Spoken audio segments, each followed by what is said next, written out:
गुरु पूर्णिमा सभी भक्तजनों को पूरन चंद्र पांडे का सादर प्रणाम। भक्तजनों, मैं आज आपको गुरु पूर्णिमा की कथा सुनाने जा रहा हूं।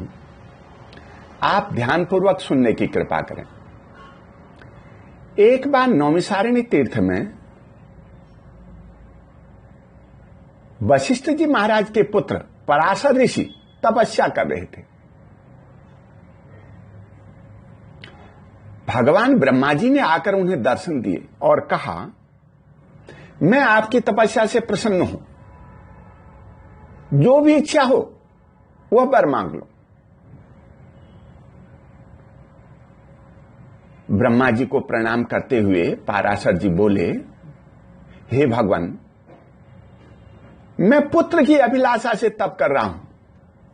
आप सृष्टि को बनाने वाले हैं, मुझे ऐसा पुत्र प्रदान करें जिसमें ज्ञान का असीम सागर भरा हो, अथाह कवित्व शक्ति हो, संसार में सभी प्राणी युग युगों तक उसका अनुसरण करते हुए भक्ति और ज्ञान को प्राप्त कर सके। पराशर जी की प्रार्थना सुनकर ब्रह्मा जी ने कहा, ऐसा ही होगा। ब्रह्मा जी तो देखते ही देखते अंतर्ध्यान हो गए। तपस्या पूर्ण करने उपरांत जब ऋषि पराशर जी अपने घर आए, अपनी पत्नी से मिले, वसुकन्या सत्यवती ने उनका आदर सत्कार किया और कहा, आप हमेशा तप में जप में ही ध्यान देते हैं। कई वर्ष बीत चुके हैं, मेरे मन में पुत्र की कामना है, मुझे चिंता हो रही है, कब पुत्र होगा। आप मुझे तेजस्वी पुत्र प्रदान करने की कृपा करें। ऋषि पराशर जी ने पत्नी की बात सुनकर के पुत्रेष्टि यज्ञ किया। सभी विद्वान ब्राह्मणों को यज्ञ में बुलाया। पराशर जी स्वयं अपनी पत्नी के साथ यजमान बन गए। लगातार 7 दिन तक यज्ञ चलता रहा। 7वें दिन यज्ञ वेदी से एक खिलता हुआ पुष्प प्रकट हुआ और ऊपर उठते हुए पूर्ण खिल गया और देखते ही देखते वह फल के रूप में परिवर्तित हो गया। वह फल धीरे धीरे नीचे आते हुए सत्यवती की गोद में स्थिर हो गया। पूर्णाहुति के बाद पराशर जी ने सभी ब्राह्मणों को, आमंत्रित लोगों को भोजन कराया और दक्षिणा दी, विदा कर दिया। स्वयं भी वो दोनों पति पत्नी अपने आश्रम में आकर के रहने लगे। समय आने पर आषाढ़ पूर्णिमा के दिन सत्यवती के गर्भ से भगवान के कलावतार योगीराज व्यास जी का जन्म हो गया। जब थोड़ा सा होश संभाली, बड़े हुए व्यास जी, तो एक दिन सूर्योदय के समय सरस्वती के पावन जल पर स्नान करने उपरांत वो एकांत में बैठे हुए थे।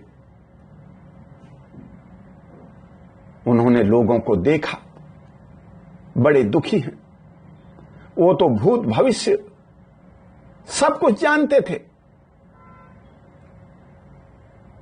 समझे, अज्ञानता के कारण ये सभी लोग दुखी हो रहे हैं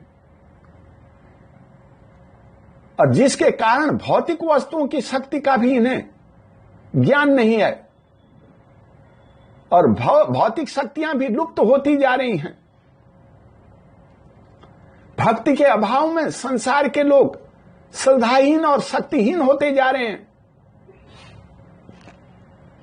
घर आकर अपनी मां से कहने लगे, मां, मैं तपस्या के लिए जा रहा हूं, आज्ञा दीजिए। मां बोली, बेटा, पुत्र तो माता पिता की सेवा करने के लिए होता है।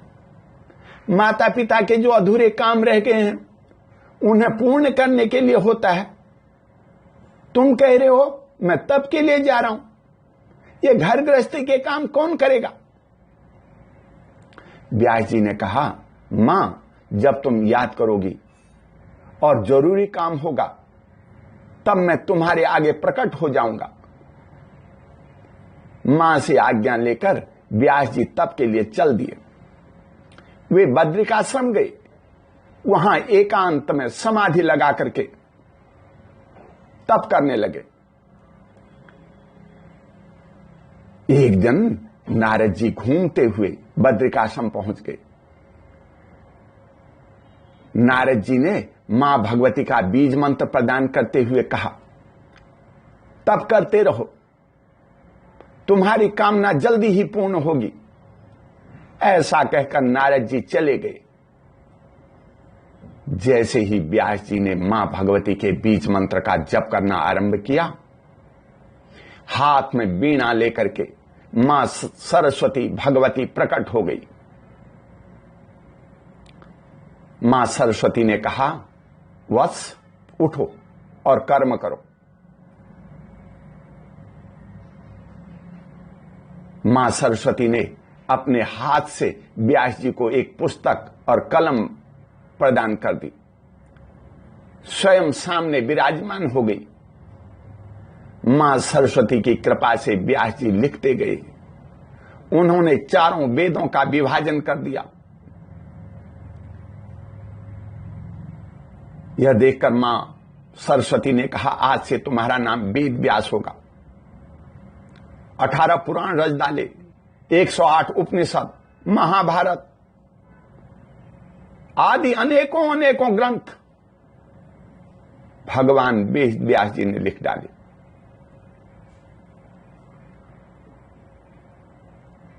संपूर्ण शास्त्रों का ज्ञान कराने उपरांत मां सरस्वती ने कहा, आज से तुम जगत गुरु कहलाओगे।